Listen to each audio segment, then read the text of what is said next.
con las propuestas que ha llevado el Procurador General de la Nación a la Asamblea y viendo tampoco que hasta el momento no es prioridad en la Comisión de Gobierno de la Asamblea Nacional. ¿Por qué? ¿Usted votó en contra? Sí. ¿Por qué? Bendiciones, Panamá, en Dios hay esperanza. Yo sí sé que nosotros como Panamá tenemos una deuda de protección al denunciante. Yo presenté otrora, fue la primera persona que presentó por una protección al denunciante porque es víctima de denuncia. Yo presenté una acción para modificar el Código Judicial que prohibía el decretar secuestro de bienes en los siguientes casos. Uno, a las personas que denuncian actos de corrupción, de arbitrariedades o de violación a la ley y a los activos y bienes de los medios de comunicación social, porque yo pensé que ahí es donde viene el acoso, tanto a los medios periodistas y al denunciante, pero esa iniciativa mía no fue prohibida en la Comisión de Gobierno. La plancharon. Ahora, lo que yo tampoco hice fue ya a los medios de comunicación, que mira, que este fulano lo hizo, no, lo votó en contra, porque esa es la visión de los diputados. Ahí es donde había que proteger. El problema que es, ahorita mismo sí existe una norma de protección al denunciante, a los testigos en el ámbito penal. Lo que pasa es que de pronto el que no conoce el derecho dice, bueno, ella queda en indefensión. Yo creo que tenía que protegerse de los bienes y eso fue la iniciativa que yo presenté y a los medios de comunicación. Fue exterminada en la Comisión de Gobierno. El artículo 332 del Código Procesal dice medidas de protección para salvaguardar la integridad de las víctimas, los testigos, los peritos y otros intervinientes en el proceso penal, como fuera el denunciante, se establecen una medida, el fuero laboral. Lo que pasa es que algunas personas desconocen que tú puedes ir o al juez de garantía o al fiscal de la causa para pedir una medida de protección. Ahora, ¿qué presentó en este anteproyecto para el poder 131? entenderlo. Que yo creo que filosóficamente es bueno, y yo lo dije, me gusta la idea de proteger al testigo, pero en aspecto administrativo y patrimonial, porque en lo penal, todo lo que tiene que ver con denuncia de corrupción, hay un delito que se llama corrupción de funcionarios, está en el ámbito penal y ya tiene una protección. Yo, porque tuve varias intervenciones, decía si era bueno establecer la definición de qué es lo que es una corrupción administrativa. Ahí en TVN sacaron una entrevista con el procurador y él decía efectivamente que todo lo que es el ámbito penal lo excluye esta iniciativa que fue rechazada y él hablaba de corrupción administrativa, que no hay una definición. Según, bueno, estaba en este proyecto, pretendía blindar a quienes denuncian irregularidades dentro de la administración pública y del sector privado. La iniciativa legislativa buscaba ofrecer garantía frente a represalias laborales, administrativas o personas contra quienes se atrevan a denunciar posibles casos de corrupción. Bueno, no, eso es incorrecto. Te tengo que aclarar ese punto. Ya está en la norma el 332 del Código Procesal Penal y se pueden adoptar las siguientes medidas. Numeral 9, conceder fuero laboral para evitar que la persona sea destituida, trasladada o desmejorar la condición de trabajo. Eso ya está en la norma, y está en pero el eso no Código se respeta. No, es que no es que se respeta. Eso no se aplica.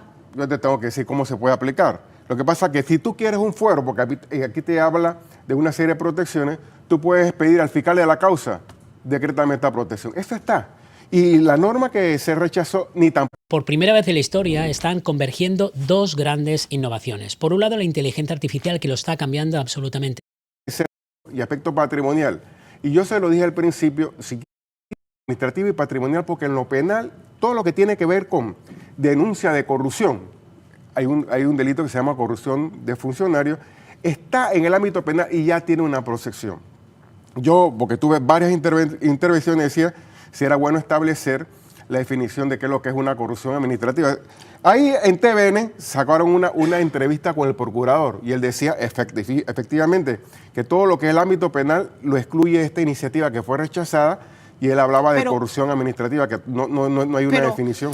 Según, bueno, estaba en este proyecto, pretendía blindar a quienes denuncian irregularidades dentro de la administración pública y del sector privado. La iniciativa legislativa buscaba ofrecer garantía frente a represalias laborales, administrativas o personas contra quienes se atrevan a denunciar posibles casos de corrupción. Bueno, no, eso es incorrecto. Te tengo que aclarar ese punto. Ya está en la norma el 332 del Código Procesal Penal y se pueden adoptar las siguientes medidas. Numeral 9, conceder fuero laboral para evitar que la persona sea destituida, trasladada o desmejorar la condición de trabajo. Eso ya está en la norma, y está en pero el eso no Código se Procesal respeta. Penal. No, es que no es que se respeta. Eso no se aplica. Yo te tengo que decir cómo se puede aplicar. Lo que pasa es que si tú quieres un fuero, porque aquí te habla de una serie de protecciones, tú puedes pedir al fiscal de la causa, decrétame esta protección. Eso está. Y la norma que se rechazó ni tampoco te cambia ese tenor. Así que las cosas como son. Sí, filosóficamente es bueno en aspecto administrativo y aspecto patrimonial. Y yo se lo dije al principio, si quitan lo que yo consideraba que fuera inconstitucional, contará con mi aval. Mire, yo desde que llegué a la Asamblea, yo tomé una decisión. Yo no voy a aprobar nada por taquilla o por grada. Lo que yo crea que es inconstitucional, lo voy a decir. ¿Pero qué recomiendas si las normas que hoy nos acompañan parecen no blindar a nadie que se atreva a denunciar corrupción? El procurador, no, bueno, uno... Aquí se vota la gente. Los exhiben, los persiguen, les montan call center. Y te puedo decir, y eso incluye a periodistas. Y te puedo decir que por eso que yo presenté la iniciativa que prohibía el secuestro de bienes, todo lo que tiene que ver con medio de comunicación, bueno, no fue prohibida. Esa es una iniciativa. No sé, en el proyecto del procurador, entiendo por los que escuché en TVN, que él va a tocar, va a fortalecer las medidas de protección al testigo en el ámbito penal, que esta iniciativa que se rechazó no establece. ¿Y cuál era el camarón para poder entenderlo, Ernesto? Yo de la primera oportunidad, que fueron 27, hablé sobre algunas inconsistencias, algunas se corrigieron después y se incluyeron, y yo lo dije perfectamente, pero había una inconstitucionalidad. Primero, del proyecto inicial se establecía que habían entidades que iban a aplicar medidas de protección, y te hablaba de la Contraloría, Fiscalía General de Cuentas, la ANTAI, Procuraduría de Administración y la DGCP. Y yo dije, eso es inconstitucional, la Constitución no establece eso.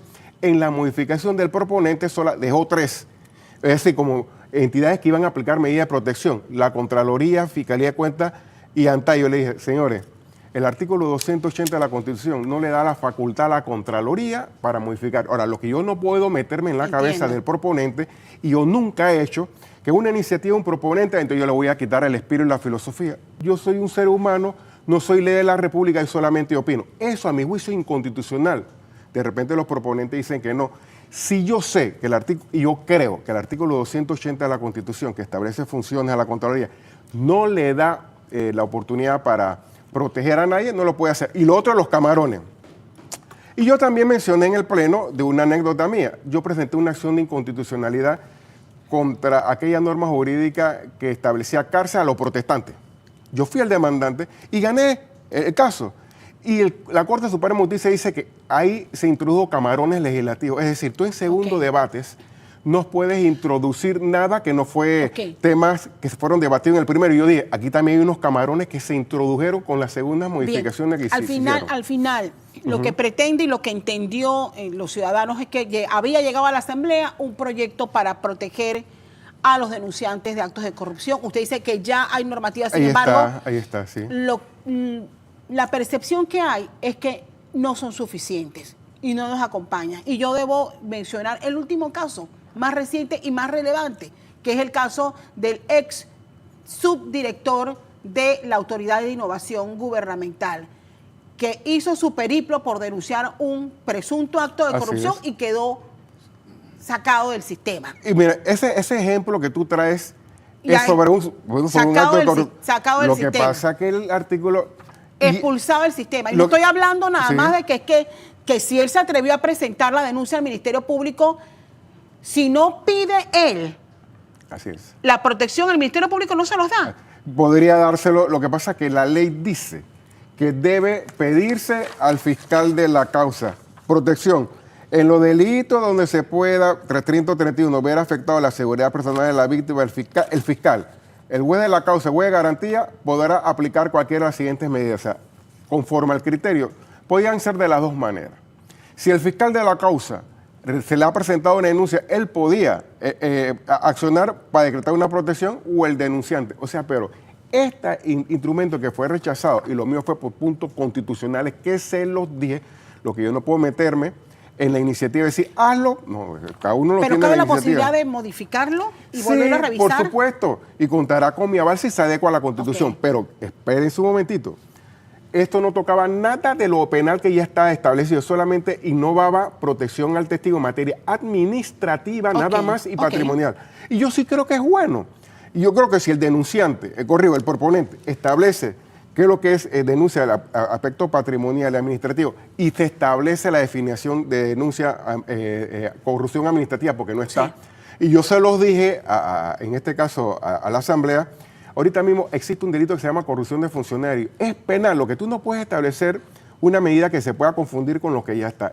Creo que el procurador, porque él lo dijo, él como que va a fortalecer lo que son las medidas de protección a lo penal, y yo creo que hay que darle un espaldarazo. Y tengo que decirle que contará con mi apoyo todo lo que se adecua a la Constitución. Pero hay un punto, y se lo digo, y usted pueden crucificarme en los medios, objetarme, y yo se lo dije al Procurador General, que en esas iniciativas que presenta, que le ha dicho, hay algo que es inconstitucional. Y yo se lo dije de frente. ¿Y cuál de los dos proyectos? En un proyecto, porque el procurador... Porque uno es la Ley General Anticorrupción y modificación. Y se lo digo a la familia, no voy a hacer nada que viole la Constitución. El procurador habló con toda la bancada y se sentó con la bancada, seguimos el procurador y dos fiscales a hablarnos, porque yo no he leído esa norma, y me dice, yo voy a establecer que no se requiera palabra más, palabra menos, la fortaleza de la auditoría de la Contraloría para procedería. Eso es inconstitucional. En su cara, y le saca un fallo y digo, mire, este fallo de la Corte del Pleno, tú no puedes obviar el 280, o sea, yo te voy a apoyar en todo porque soy luchador contra la corrupción, pero yo no le voy... Eso hay que modificarlo. Pero eso es inconstitucional. Mire, procurador, eso es inconstitucional. Se lo dije a usted, le enseñé el fallo de la Corte. Yo voy a defender la auditoría de la Contraloría. Pero ¿en qué etapa se encuentra? Si tengo entendido que eso en la Asamblea, en la Comisión de Gobierno todavía... Yo le dije en la reunión de bancada de la Junta Directiva ampliada al presidente, y no me dejaron mentir todos los jefes de bancada, nosotros como Asamblea tenemos que instar a que la Comisión de Gobierno agende esos dos proyectos anticorrupción del procurador. Yo le voy a dar el espaldarazo a lo que se adecua a derecho, y ya se lo dije al procurador en su cara y con mucho respeto. Ese punto no lo voy a apoyar porque viola la Constitución. Pero ya tiene que ir a la comisión. Tiene que ir a la comisión, y también plantea, o sea, lo que pasa es que yo creo que los comisionados de gobierno debieran, cuando se va a hablar de un tema, ahí hay un orden del día, debieran motivar a que se agende esos dos puntos de los temas del señor procurador y debatirse. Ahora, Catalia, yo no soy ley de la República, yo tengo mi criterio que eso tiene viso de inconstitucionalidad. El obviar a la Contraloría y la Auditoría. Pero discútanlo. Mientras no lo discutan en la comisión, no va a haber. Pero puedo yo estar errado. Yo puedo estar errado con todas las. Pero se tiene que debatir, bien, porque la ciudadanía quiere fortaleza en la lucha contra la corrupción. Ernesto, aprovecho, porque usted se ha pronunciado con respecto a esto que ha causado